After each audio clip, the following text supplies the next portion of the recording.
కట్టుకున్న భార్యతోనే తనకు ప్రాణాపాయం ఉందంటూ పశ్చిమ గోదావరి జిల్లా పెనుగొండకి చెందిన సతీష్ అనే ఒకడు ఆందోళన వ్యక్తం చేస్తున్నాడు. సతీష్‌కు భీమవరానికి చెందిన ఓ యువతితో 4 సంవత్సరాల క్రితం వివాహమైంది. అయితే వివాహమైన కొన్ని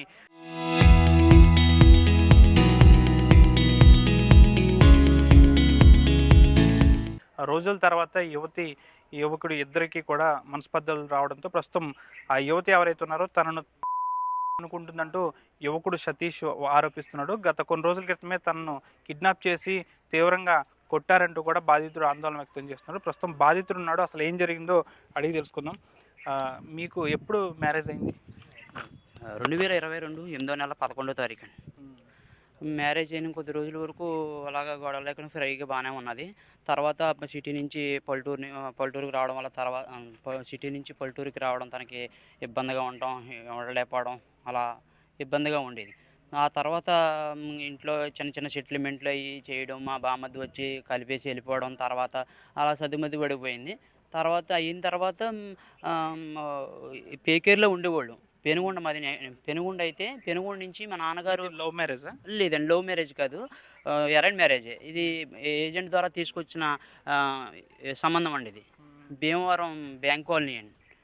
అంటే మా నాన్నగారికి షాప్‌కి దూరంగా ఉండడం వల్ల మా అన్నయ్య నేను తీసుకెళ్ళి పెనుగొండ శాంతినగర్ కాలనీ నుంచి పేకేరులో నివాసం ఉండడానికి పెట్టామండి అక్కడ.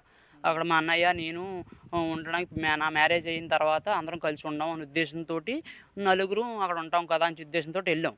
మేము అక్కడికి వెళ్ళిన తర్వాత ఈ సంబంధం వచ్చింది. ఈ సంబంధం మ్యారేజ్ చేసుకున్న తర్వాత ఇయన్నీ అయినియి. గొడవలు ఇయన్నీ అవ్వడం, సెటిల్ చేయడం, అన్నీ పంపించడం చేసేసారు. అన్నీ అయిపోయినాయి.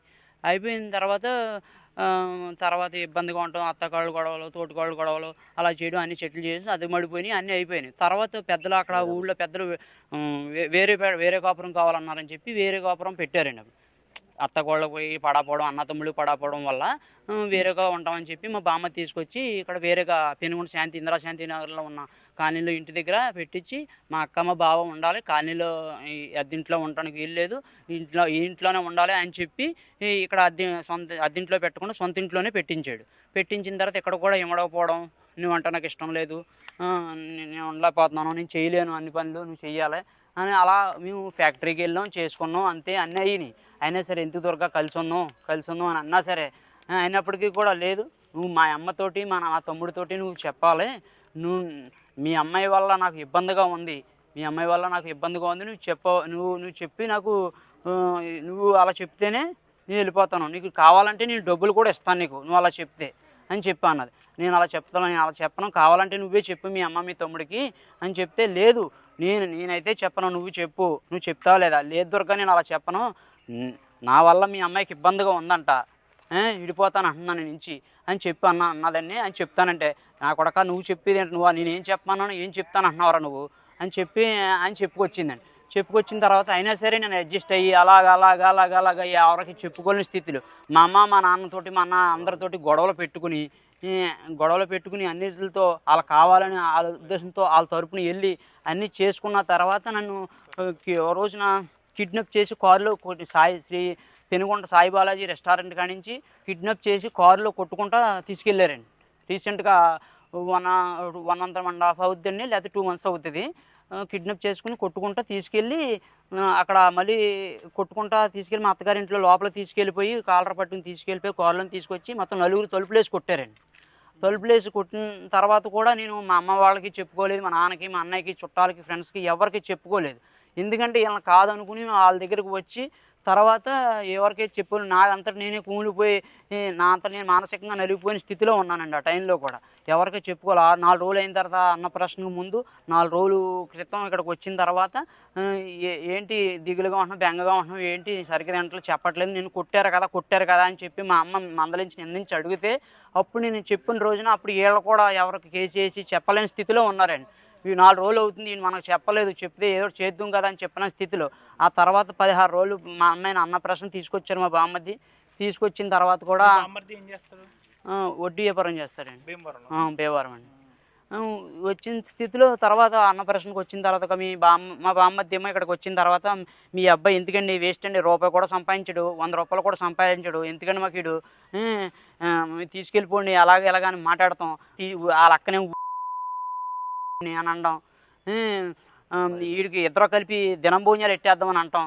రకరకాల అటును అక్కడ కొట్టే స్థితిలో ఇక్కడ కూడా తల్లిదండ్రులను దూరం చేసి అన్న అక్కని బావని అందరినీ దూరం చేసేసి నా అంతటి నేను ఇలాగా చేద్దాం అనుకున్నారు. అయినా అప్పుడు కూడా వీళ్ళు తిరగేయలేదు, ఏమీ కేసు పెట్టలేదు, ఏమీ చేయలేదండి. చేయలేని పక్షంలో అప్పుడు తర్వాత వాళ్ళు గొడవ పెట్టేసి అన్నప్రశ్న అయిపోయింది, అంతా అయిపోయింది, కారులో సామాన్లు అవి అప్పచెప్పేసాం. తర్వాత అంతా వచ్చేసిన తర్వాత కూడా 3 రోజులు మా ఆవిడ ఇక్కడ ఉండి తర్వాత మా అత్తగారింటికి తీసుకెళ్ళి దింపేసానండి. దింపేసి వచ్చిన తర్వాత నేను ఇక్కడ తర్వాత ఆ రోజు నైట్ వచ్చేస్తానంటే వద్దు నువ్వు తెల్లారి వెళ్ళు అని చెప్పి అన్నది. తెల్లారి వెళ్ళి అని అన్న తర్వాత కూడా నేను సరే ఆ నైట్ ఉండి తెల్లారి వచ్చి అప్పుడు ఇక్కడ వర్క్ ఏదైనా చూసుకుని సీలింగ్ వర్క్ అది చేసుకున్నానండి. సీలింగ్ వర్క్ చేసుకుని 16 రోజులు ఏం చేస్తున్నావు ఏంటి ఉండవాల్సి ఏం పీకుతున్నావు ఏం చేస్తున్నావు అని చెప్పి నిందించి మందలించుంటే అయినా సరే నేను అంగన్వాడీ సరుకుల నిమిత్తంగా నేను వెళ్ళానండి భీమవరం. ఇప్పుడు ఇక్కడి నుంచి పట్టుకుని మంగళవారం కాదు అంగన్వాడీ సరుకుల నిమిత్తం మా అమ్మాయికి సిరప్లు అవి అయిపోయినాయి, మందులు అవి తేవాలి, నువ్వు రా ఏం చేస్తున్నావు, నువ్వు నా మధ్యాహ్నం అర్జెంటుగా నువ్వు మధ్యాహ్నం ఏ గంటలో అయినా సరే నాకు అనవసరం టోపీ పెట్టుకు రావాలి, నాకు తీసుకొస్తావా లేదా నువ్వు అని చెప్పి మందలించుకుంటే. దాడి ఎప్పుడు జరిగింది? దాడి 4వ తారీఖు జరిగింది. జూన్ 4వ తారీఖు సాయంత్రం ఇక్కడ నుంచి వెళ్తుంటే అక్కడ సిరప్లు అవి తీసుకుని లోపల బంధువులే చేశారా? మా భార్య మా భార్య వాళ్ళ అమ్మగారు, మా అత్తయ్య గారు, మా బామద్ది మా బామద్ది వాళ్ళ ఫ్రెండ్.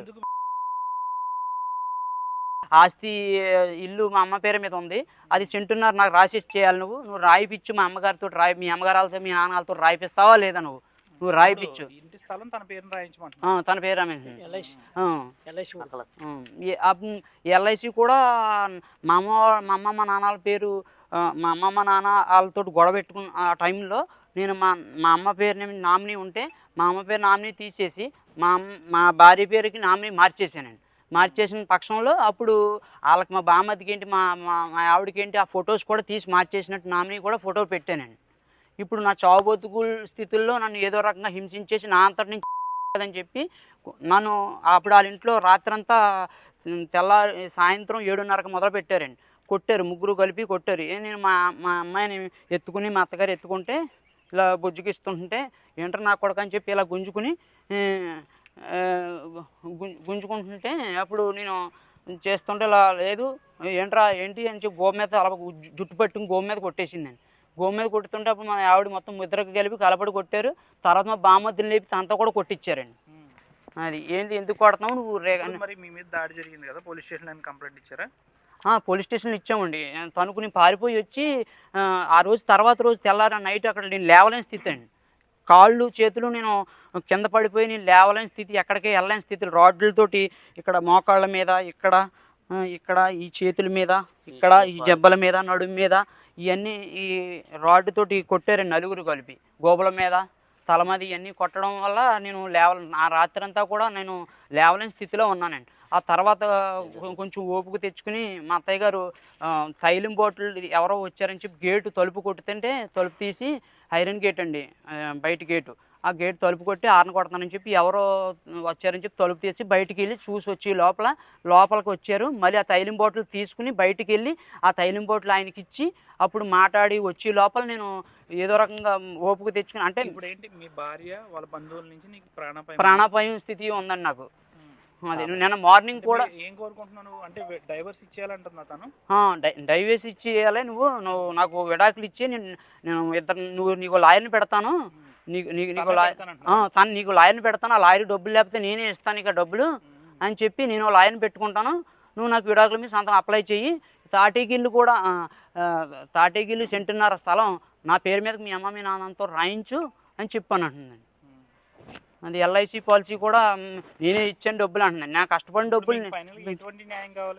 నాకు వాళ్ళ తరపు నుంచి నాకు ఏ ప్రాణాపాయం లేకుండా నాకు అంతా సక్రమంగా మీ అండదండలు నాకు ఉండాలని చెప్పి కోరుకుంటున్నాను, రక్షణ కావాలని కోరుకుంటున్నానండి. ఫైనల్గా బాధితుడు చెప్తున్నది ఒకటే, గత 4 ఏళ్ల క్రితం పెళ్ళైనప్పటి నుంచి కూడా ఇద్దరికి మనస్పర్ధల కారణంగా గొడవలు అవుతున్నాయి. అయితే ఇటీవల మాత్రం ఆ గొడవలు తీవ్ర స్థాయికి చేరాయి. ప్రస్తుతం తన భార్య బంధువులతో పాటు ఇతర వాళ్ళతో కూడా తనకు ప్రాణాపాయం ఉందని వారి నుంచి రక్షణ కావాలని అయితే బాధితుడు సతీష్ అయితే వాపుతున్న పరిస్థితి మనకు. వీడియో శేఖర్తో ఉన్న పశ్చిమ గోదావరి జిల్లా పెనుగొండ నుంచి.